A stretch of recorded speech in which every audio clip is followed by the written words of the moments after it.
তো hello viewers, আসসালামু আলাইকুম। কেমন আছেন সবাই? আশা করি সবাই অনেক অনেক ভালো আছেন। আজকে আপনাদের সাথে যে বিষয় নিয়ে আলোচনা করব তা হচ্ছে গিয়ে ইনকিউবেটরে মারাত্মক 3টি ভুলের কারণে আপনার সব বাচ্চাগুলো মারা যায়।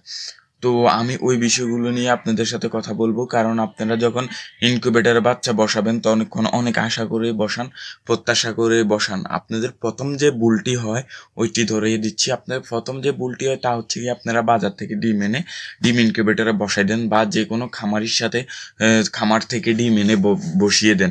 তো মূলত বাজার থেকে যে ডিমগুলো আনবেন এবং কি খামার থেকে যে ডিমগুলো আনবেন এগুলো কিন্তু 20 ডিম থাকে না। আপনি যেখান থেকেই ডিমগুলো বসাতে যে মানে ইনকিউবেটরে ডিম যে বসাবেন, আপনি যে কোনো অভিজ্ঞ খামারির সাথে কথা বলে ওদের কাছ থেকে ডিম নেবেন। কারণ সাধারণত আমরা জানি যে 10টা মুরগি, এই মুরগির সাথে একটা মুরগা লাগে, মানে 10টা মুরগির সাথে একটা রাতা লাগে বীজ দেওয়ার জন্য। তাহলে আপনার 20 ডিম হয়, না হলে 20 ডিম হয় না। তো আপনারা বাজার থেকে ডিম আনলে ওই ডিম দিয়ে বাচ্চা হবে না। দ্বিতীয় যে ভুলটি করে থাকি তা হচ্ছে গিয়ে, আমরা ইনকিউবেটরে যখন ডিমগুলো বসাই তখন আমরা একটা ভুল করি, সেটা হচ্ছে গিয়ে আমরা ডিমগুলো পরিষ্কার করা বাদেই বসাই দিই, অথবা ভালোভাবে পরিষ্কার করি না, হালকা একটা তেনা দিয়ে মুছে নিই। এই ডিমগুলো কীভাবে পরিষ্কার করবেন আমার ইনকিউবেটরে ইউটিউবে কিন্তু ভিডিও দেওয়া আছে। আপনি ডেটল দিয়ে পরিষ্কার করে তারপরে মুছে তারপরে বসাতে হবে, যাতে কোনো জীবাণু না থাকে।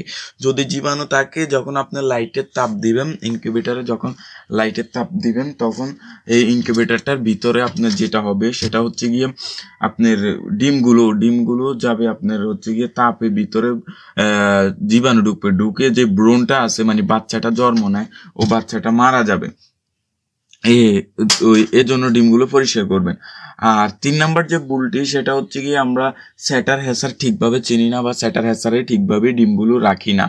এবার স্যাটার হ্যাচার কি? স্যাটার হ্যাচার হচ্ছে গিয়ে আপনার এখানে ডিমগুলো থাকবে আপনার হচ্ছে গিয়ে 18 দিন, নিচে থাকবে 3 দিন। এখন আমরা কি করি, এখানে ডিম বসাইলে আমরা যেটা করি 18 দিনের দিন নিচে নামিয়ে রাখতে পারি না।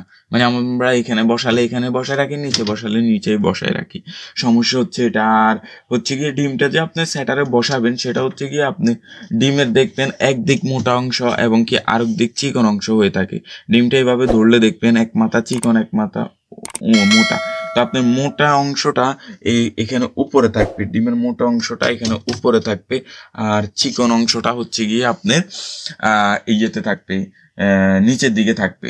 তাহলে আপনার ব্রণটা মানে ভালো থাকবে। কারণ আপনি ক্যান্ডেলিং এর টাইমেও দেখবেন যে মোটা অংশের উপরে একটু সরু থাকে, ওই জায়গায় কিন্তু কুসুম বা ডিম কিছুই থাকে না। এটা আপনারা ডিম যদি নর্মালি মাঝখানে পাঠান তাহলে মোটা অংশ দেখবেন ওখানে ডিম বা কুসুম কিছুই থাকে না, কোনো লেয়ারই থাকে না, ওইটা সাদা অংশ থাকে। তো ওখান দিয়ে সাধারণত ব্রণটা থাকে।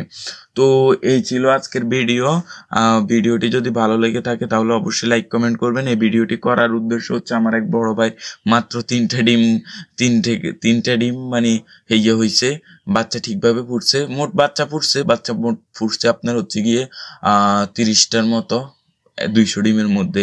ওর আর একটা ভুল হয়েছে, সেটা হচ্ছে গিয়ে হিউমিডিটি, যে আর্দ্রতা ঠিকভাবে দেয়নি, ডিমগুলা ভিতরে আটকা পড়ে মারা গেছে। তো আশা করি ধৈর্য ধরে শেষ পর্যন্ত যারা ভিডিও দেখেছেন তারা অনেক কিছুই বুঝতে পেরেছেন। সবাই আমার জন্য দোয়া করবেন, আপনাদের জন্য যাতে ভালোভাবে সুন্দরভাবে ভিডিওগুলো দিতে পারি। সেই পর্যন্ত ভালো থাকবেন, সুস্থ থাকবেন। আল্লাহ হাফেজ। আর ভিডিওটি ভালো লেগে থাকলে অবশ্যই একটি লাইক করবেন, শেয়ার করবেন, সাবস্ক্রাইব করতে ভুলবেন না।